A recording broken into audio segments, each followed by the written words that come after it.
بسم اللہ الرحمن الرحیم والصلاة والسلام علی رسولہ الکریم وعلی آلہ وصحبہ اجمعین، اما بعد۔ میرے محترم بھائیوں، بہنوں، بچوں، بچیوں، عزیزوں، جاننے والے، نہ جاننے والے، السلام علیکم ورحمۃ اللہ وبرکاتہ۔ کچھ دنوں سے میں قرآن سے اللہ کی پسندیدہ ہستیاں کون ہیں، کہ اللہ کس کو پسند کرتا ہے، ولی دوست کو کہتے ہیں۔ تو اللہ کا دوست کون ہے؟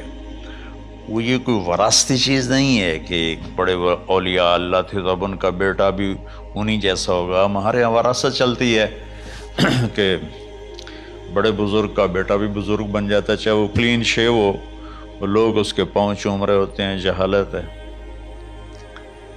تو آج میں تھوڑا سا سورہ بنی اسرائیل ہے، اس میں بھی سارے اخلاق بیان ہوئے۔ میرے بھائی بہنوں، ایمان لانے کے بعد انسان بنتا ہے، اور اس کے بعد اس کی قیمت، اس کا بڑا پن، اس کی وجاہت، اس کی شرافت وہ پیسوں سے نہیں ہوتی۔ پیسوں سے انسان مالدار تو ہو جاتا ہے، بڑا نہیں بنتا، بڑا نہیں بنتا۔ ہمارا علم غلط ہو گیا۔ بڑا بڑا بندہ جے بولدیاں 3 ملن، یہ 200 مربع، یہ نوابہ فلانا ہے، نوابہ فلانا ہے۔ میرے بھائیو، یہ بالکل غلط علم ہے۔ بڑا وہ ہے جسے اللہ پسند کرے، بڑا وہ ہے جو میرے نبی کی زندگی کے پیچھے چلے، بڑا وہ ہے جس سے اللہ تعالیٰ راضی ہو جائے، باقی سب چھوٹے چھوٹے ہیں۔ تو آج ایک تیسری جگہ سے میں کچھ باتیں قرآن سے عرض کروں گا، جن کا تعلق ہمارے ایمان سے بھی ہے، اخلاق سے بھی ہے۔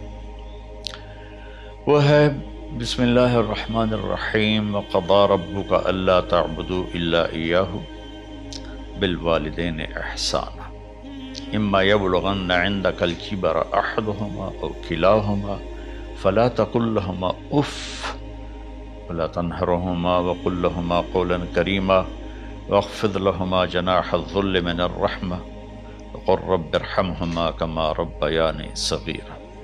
یہ بہت بڑا مضمون ہے۔ اللہ نے قرآن بھر دیا والدین کے خدمت کے لیے، والدین کی اطاعت کے لیے، والدین کی ماننے کے لیے۔ پہلا جملہ ہے اور تیرے رب نے فیصلہ کیا، ایک مطلب۔ دوسرا، اور تیرے رب نے حکم کیا کہ بندگی صرف اللہ کی ہے، بندگی صرف اللہ کی ہے۔ عبد اسے کہتے ہیں جو ہر بات پہ سر جھکا دے، عبد اسے کہتے ہیں جو ہر بات پہ بچھ جائے، اس کو عبد کہتے ہیں۔ تو اللہ کہہ رہا ہے میرے بندو، میرا ایک فیصلہ ہے اور میرا ایک حکم ہے، میرے سوا نہ تمہارا ہاتھ کسی کے آگے پھیلے، نہ تمہاری گردن کسی کے آگے جھکے۔ ایک دوسرے سے مدد لینا، اس کو ایک دوسرے کی تعاونوں میں آ جاتا، تعاونوا علی البر والتقوی، ایک دوسرے کا ساتھ دو، ایک دوسرے کی مدد کرو۔ میرے نبی قرضہ اٹھاتے تھے۔ میرے نبی جب انتقال ہوا تو آپ کی زرہ 9 وسق پر، وسق 5 من کا ہوتا ہے، تو وہ جو کے بدلے آپ نے زرہ رکھوائی تھی کہ جب میں تمہیں ادا کروں گا زرہ لے لوں گا، اور آپ کا انتقال ہو گیا، آپ زرہ اپنی واپس نہیں لے سکے۔ وہ چیزیں جن کا تعلق صرف اللہ کی ذات سے ہے اور کوئی نہیں کر سکتا، اس میں صرف اللہ کے آگے ہاتھ پھیلا، جیسے ہم کہتے ہیں مدد، نصرت۔ اللہ کہتا میں ہوں، الا ان نصر اللہ قریب، سنو میری مدد تمہارے قریب ہے۔ تو اللہ تعبدوا الا ایاہ، بس ایک چھوٹا سا جملہ اللہ نے یہاں کے، چونکہ یہاں اللہ نے والدین اور اخلاق بتانے تھے تو اپنے لیے صرف ایک جملہ بولا، باقی باتیں بھی اللہ کے لیے ہیں،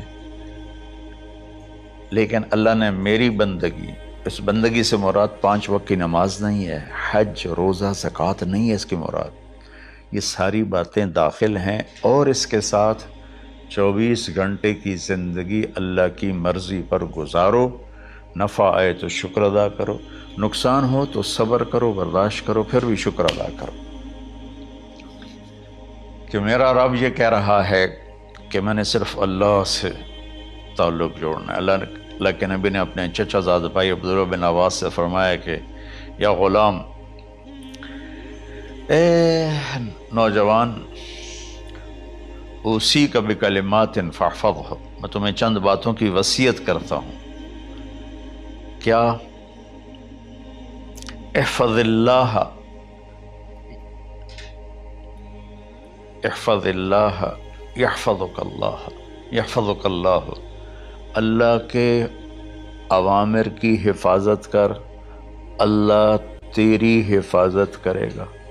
احفظ اللہ تجدہ تجاہک، تو اللہ کے اوامر، اسلام، حلال حرام کی پہچان کر کے زندگی گزار تو اللہ کو ہر وقت تو اپنی مدد کے لیے تیار پائے گا۔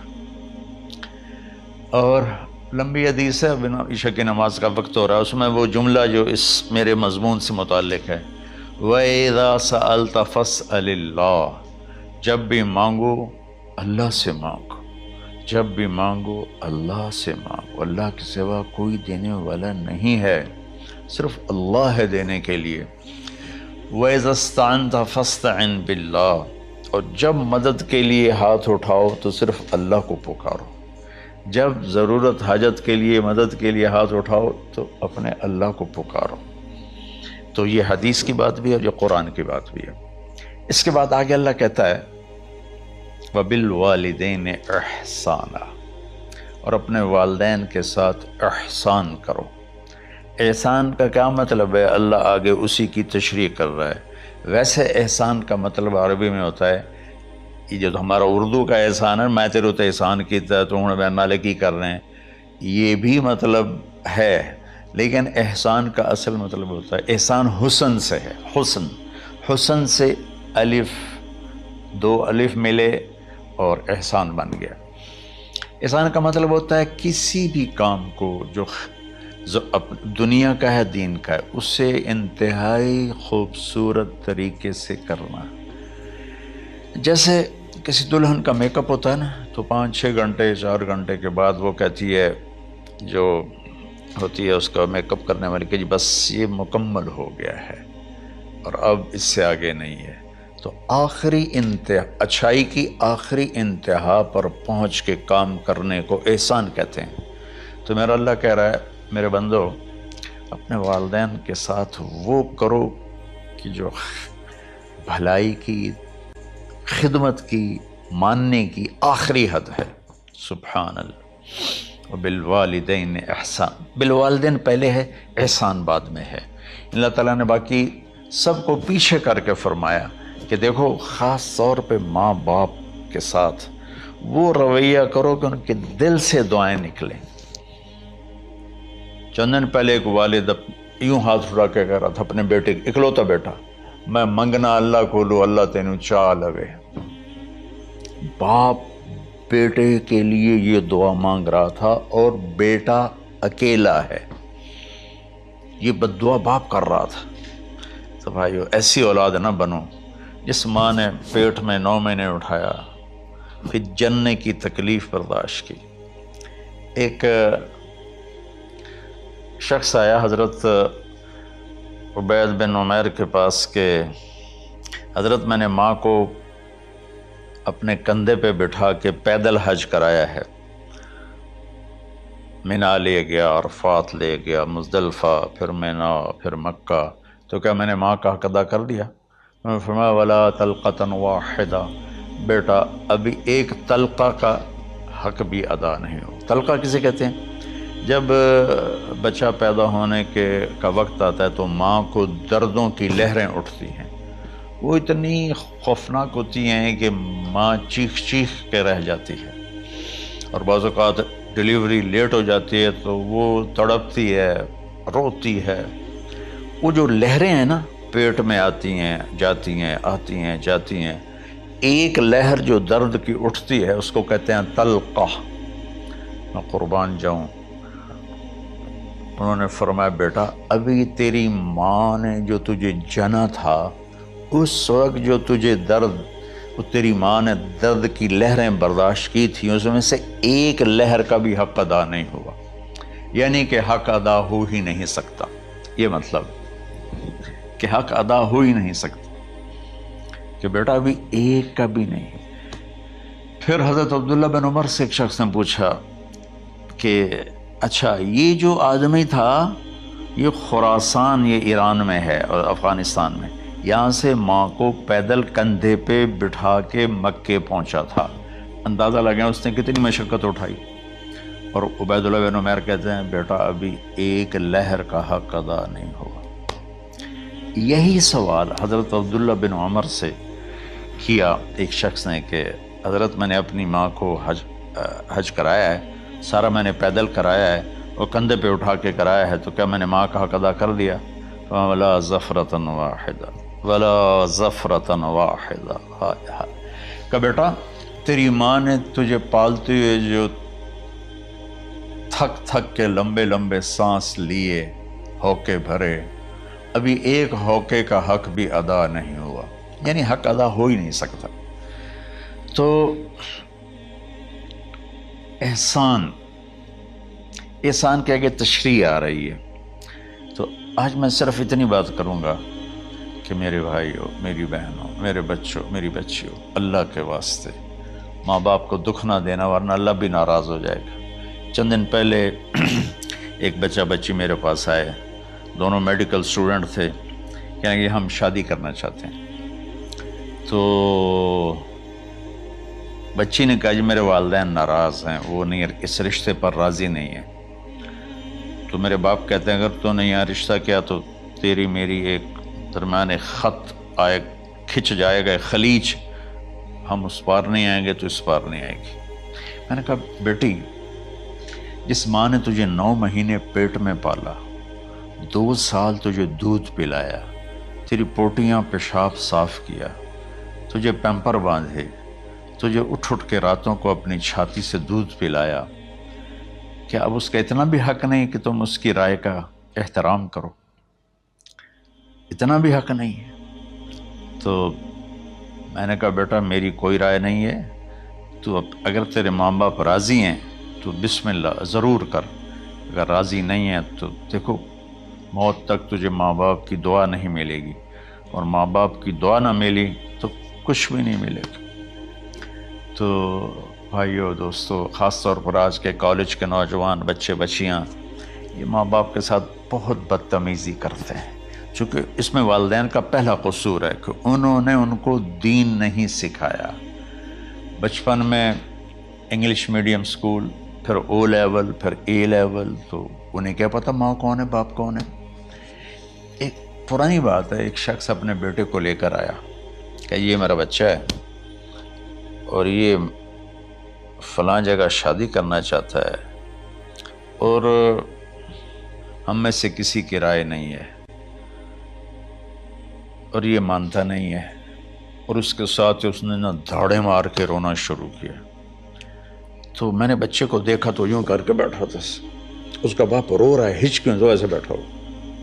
تو مجھے اچانک خیال آیا، میں نے کہا شیخ صاحب اس کو کہاں پڑھایا تھا؟ کہا جی امریکن سکول۔ اس کے بعد آسٹریلیا بھیجا تھا مزید تعلیم کے لیے۔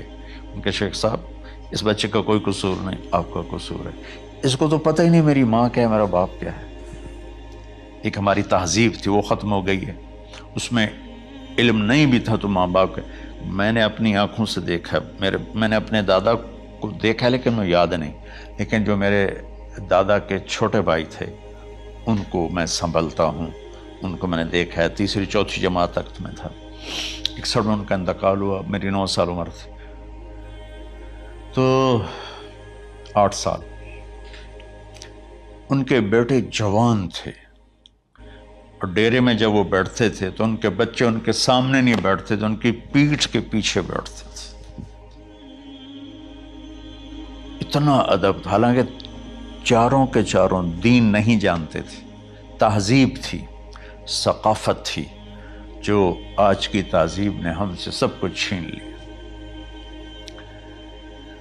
اب بھی آپ جاؤ بیٹا تھر پارکر میں گیا ہوں 2-3 دفعہ، اور وہاں مسلمان نہیں، ہندو عورتیں جب گاڑی گزرتی ہے تو گھونگھٹ کو نیچے کر لیتی ہیں، اپنا چہرے کو فوراً چھپا لیتی ہیں۔ تو خیر بہرحال میں نے کہا شیخ صاحب اس بچے کا قصور نہیں، آپ کا قصور ہے۔ تو میرے بچوں، اپنے ماں باپ کو خوش کرو، راضی کرو، ان کا راضی ہونا اللہ کی رضا ہے۔ میں اس کی تفصیل انشاءاللہ آگے بتاؤں گا، آج میں صرف اتنا ہی میں نے تمہید باندھی ہے کہ ماں باپ کا کیا مقام ہے، ان کی کیا عزت ہے۔